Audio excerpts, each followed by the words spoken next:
ایک حدیث میں حضرت ابن عباس رضی اللہ عنہ حضور صلی اللہ علیہ وسلم کا ارشاد نقل کرتے ہیں کہ جو شخص بھوکا ہو یا حاجت مند ہو اور وہ لوگوں سے اپنی حاجت کو پوشیدہ رکھے تو اللہ جل شانہ بوجہ اس کے لطف و کرم کے یہ حق ہے کہ اس کو 1 سال کی روزی حلال مال سے عطا فرمائے۔ ایک اور حدیث میں ہے کہ جو شخص بھوکا ہو یا محتاج ہو اور لوگوں سے اس کو چھپائے اور اللہ تعالی شانہ سے مانگے تو اللہ تعالی شانہ 1 سال کے لیے حلال روزی کا دروازہ اس پر کھول دیتے ہیں۔ ایک اور حدیث میں حضور صلی اللہ علیہ وسلم کا ارشاد وارد ہوا ہے کہ جو شخص اللہ تعالیٰ سے غنا طلب کرتا ہے اللہ تعالیٰ اس کو غنا عطا فرماتے ہیں، اور جو شخص اللہ تعالیٰ سے عفت مانگتا ہے اللہ تعالیٰ اس کو عفت عطا فرماتے ہیں۔ اور اوپر کا ہاتھ یعنی عطا کرنے والا بہتر ہے نیچے کے ہاتھ سے یعنی مانگنے والے کے ہاتھ سے، اور کوئی شخص ایسا نہیں جو سوال کا دروازہ کھولے مگر حق تعالی شانہ اس پر فقر کا دروازہ کھول دیتے ہیں۔ حضرت علی کرم اللہ وجہ نے ایک شخص کی آواز سنی جو عرفات کے میدان میں لوگوں سے سوال کر رہا تھا۔ انہوں نے درے سے اس کی خبر لی کہ ایسے دن میں اور ایسی جگہ اللہ کے غیر سے سوال کرتا ہے۔ ایک اور حدیث میں ہے کہ جو شخص سوال کا دروازہ کھولتا ہے حق تعالی شانہ اس پر دنیا و آخرت میں فقر کا دروازہ کھول دیتے ہیں، اور جو شخص اللہ تعالیٰ کی رضا کے واسطے عطا کا دروازہ کھولتا ہے حق تعالی شانہ اس پر دنیا و آخرت کی خیر کا دروازہ کھول دیتے ہیں۔ ایک اور حدیث میں ہے کہ جو شخص سوال کا دروازہ کھولتا ہے حق تعالی شانہ اس پر فقر کا دروازہ کھولتے ہیں۔ کوئی شخص رسی لے کر لکڑیاں اکٹھی کر کے اپنی کمر پر لا کر فروخت کر دے، اس سے اپنا گزر چلا لے، یہ اس سے بہتر ہے کہ بھیک مانگے چاہے وہ بھیک ملے یا نہ ملے۔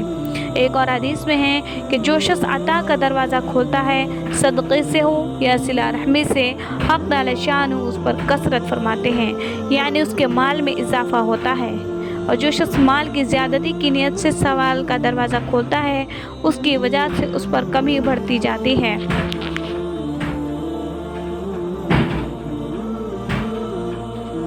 جو شخص مال کی زیادتی کی نیت سے سوال کا دروازہ کھولتا ہے اس کی وجہ سے اس پر کمی بڑھتی جاتی ہے، یعنی حاجتیں بڑھتی جائیں گی اور آمدنی کے ناکافی ہونے میں اضافہ ہوتا رہے گا۔ حضرت عمران رضی اللہ عنہ بن حسین حضور صلی اللہ علیہ وسلم کا ارشاد نقل کرتے ہیں کہ جو شخص کلیتاً اللہ تعالیٰ کی طرف متوجہ ہو جائے حق تعالی شانہ اس کی ہر ضرورت کا تکفل فرماتے ہیں اور اس کو ایسی جگہ سے رزق عطا فرماتے ہیں جس کا اس کو گمان بھی نہیں ہوتا، اور جو شخص ہماتاً دنیا کی طرف لگ جاتا ہے حق تعالی شانہ اس کو دنیا کے حوالے کر دیتے ہیں کہ تو جا اور تیرا کام یعنی محنت کر اور کما لے، جتنی مشقت اٹھائے گا اس کے مناسب ہم دیتے رہیں گے۔ حضرت ابو ذر رضی اللہ عنہ فرماتے ہیں کہ حضور اکرم صلی اللہ علیہ وسلم نے ارشاد فرمایا کہ میں تمہیں اللہ تعالیٰ کے تقوی کی وصیت کرتا ہوں، تنہائی میں بھی اور اعلانیہ بھی، اور جب کوئی برا کام سرزد ہو جائے تو تلافی کے طور پر کوئی اچھا کام بھی کرو اور کسی سے سوال نہ کرو، کسی کی امانت نہ رکھو، 2 آدمیوں کے درمیان قاضی نہ بنو۔ یہ بہت اہم کام ہے، ہر شخص کے بس کا نہیں ہے۔ ایک حدیث میں حضور صلی اللہ علیہ وسلم کا ارشاد ہے کہ تھوڑے پر راضی ہو جائے اور قناعت کر لے اور اللہ پر توکل کرے، وہ کمانے کی محنت سے بے فکر ہو جاتا ہے۔ ایک حدیث میں حضور صلی اللہ علیہ وسلم کا ارشاد ہے کہ جو شخص یہ چاہے کہ سب سے زیادہ قوی ہو وہ اللہ پر توکل کرے، اور جو یہ چاہے کہ سب سے زیادہ غنی ہو اس کو یہ چاہیے کہ جو چیز اللہ کے پاس ہے اس پر اس سے زیادہ اعتماد رکھے جتنا اپنے پاس کی چیز پر ہوتا ہے، اور جو یہ چاہے کہ سب سے زیادہ معزز ہو جائے وہ تقوی اختیار کرے۔ اور یہ تجربے کی بات ہے کہ آدمی کے تقوی کا جتنا اثر لوگوں پر پڑتا ہے اتنا کسی چیز کا نہیں پڑتا۔ جس شخص میں جتنا زیادہ تقوی بڑھا ہوا ہوگا اتنا ہی لوگوں کے دلوں میں اس کا اعزاز و اکرام زیادہ ہوگا۔ حضرت وہاب رحمۃ اللہ علیہ حق تعالی شانہ کا ارشاد نقل کرتے ہیں کہ جب بندہ مجھ پر بھروسہ کر لیتا ہے تو اگر آسمان و زمین سب کے سب مل کر بھی اس کے ساتھ مکر کرے تو میں اس کے لیے راستہ نکال دوں گا۔ حضرت ابن عباس رضی اللہ عنہ فرماتے ہیں کہ اللہ تعالیٰ نے حضرت عیسیٰ علیہ السلام پر وحی بھیجی کہ مجھ پر توکل کرو، میں تمہاری ضروریات کا کفیل بنوں گا، میرے غیر کو اپنا ولی نہ بناؤ تاکہ میں تمہیں نہ چھوڑوں۔ حضرت عوف بن مالک رحمتullah علیہ کے صاحبزادے کو کافروں نے قید کر لیا اور چمڑے کے تسمے سے خوب مضبوط ان کو جکڑ دیا۔ ان پر نہایت سختی کی جاتی تھی اور بھوکا بھی رکھا جاتا تھا۔ انہوں نے اپنے والد کے پاس کسی طرح اپنے احوال کی اطلاع بھیجی کہ حضور صلی اللہ علیہ وسلم سے دعا کے لیے عرض کریں۔ حضور صلی اللہ علیہ وسلم کو جب اطلاع پہنچی تو حضور صلی اللہ علیہ وسلم نے فرمایا کہ ان کے پاس یہ کہلا بھیجو کہ اللہ تعالیٰ سے ڈرتے رہیں، تقوی اختیار کریں اور اسی پر توکل کریں، اور صبح شام یہ آیت پڑھا کریں۔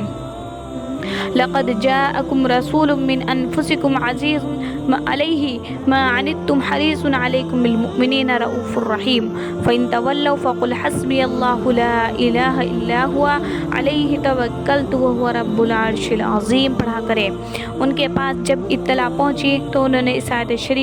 شریفہ کو پڑھنا شروع کیا۔ خود بخود ایک دن وہ تسمے ٹوٹ گئے اور یہ ان کی قید سے چھوٹ کر بھاگ آئے اور کچھ جانور وغیرہ بھی اپنے ساتھ پکڑ لائے۔ حضرت ابن عباس رضی اللہ عنہ فرماتے ہیں کہ جس شخص کو بادشاہ کے ظلم کا خوف ہو یا کسی درندے کا یہ دریا میں ڈوب جانے کا ڈر ہو اور اس آیت شریفہ کو تلاوت کرے تو انشاءاللہ کوئی مضرت اس کو نہ پہنچے گی۔ ایک اور حدیث میں اس قصے میں لا حول ولا قوت الا باللہ بھی کثرت سے پڑھنے کا حکم ہے۔ انہی کے صاحبزادے کے قصے میں یہ آیت شریفہ نازل ہوئی، وَمَن يَتَّقِ اللَّهَ يَجْعَل لَّهُ مَخْرَجًا وَيَرْزُقْهُ مِنْ حَيْثُ لَا يَحْتَسِبُ، کہ جو اللہ سے ڈرتا ہے حق تعالی شان اس کے لیے راستہ کھول دیتے ہیں اور ایسی جگہ سے اس کو روزی پہنچاتے ہیں جہاں سے اس کو گمان بھی نہیں ہوتا، اور جو شخص اللہ تعالیٰ پر بھروسہ کرتا ہے اللہ تعالیٰ اس کے لیے کافی ہے۔ ان صحابی رضی اللہ عنہ کو اس کا کیا گمان ہو سکتا تھا کہ یہ کافر جو اس قدر سخت ظلم پر اترے ہوئے ہیں انہی کے مال میں سے ان کی روزی مقدر ہے۔ ایک بزرگ کہتے ہیں کہ میں اور میرا ایک ساتھی ایک پہاڑ میں رہتے تھے، ہر وقت عبادت ہی مشغلہ تھا۔ میرے ساتھی کا گزر تو گھاس وغیرہ پر تھا اور میرے لیے حق تعالی شان نے یہ انتظام فرما رکھا تھا کہ ایک ہرنی روز آیا کرتی تھی اور میرے قریب آ کر ٹانگیں چیر کر کھڑی ہو جاتی، میں اس کا دودھ پی لیا کرتا، وہ چلی جاتی۔ بہت زمانہ اسی طرح گزر گیا، وہ ہرنی روز آ جایا کرتی اور میں اس کا دودھ پیتا تھا۔ میرے ساتھی کے قیام کی جگہ اس پہاڑ میں مجھ سے دور تھی۔ ایک دن وہ میرے پاس آیا اور کہنے لگا کہ ایک قافلہ یہاں قریب آ کر ٹھہرا ہے، چلو قافلے والوں کے پاس چلے، وہاں شاید کچھ دودھ اور اس کے علاوہ کچھ کھانے کی چیزیں میسر آ جائے۔ میں نے اول تو بہت انکار کیا، لیکن جب اس نے بہت اصرار کیا تو میں بھی اس کے ساتھ ہو لیا۔ ہم دونوں قافلے میں پہنچے، ان لوگوں نے ہمیں کھانا کھلایا، ہم نے کھانے سے فارغ ہو کر اپنی اپنی جگہ واپس آ گئے۔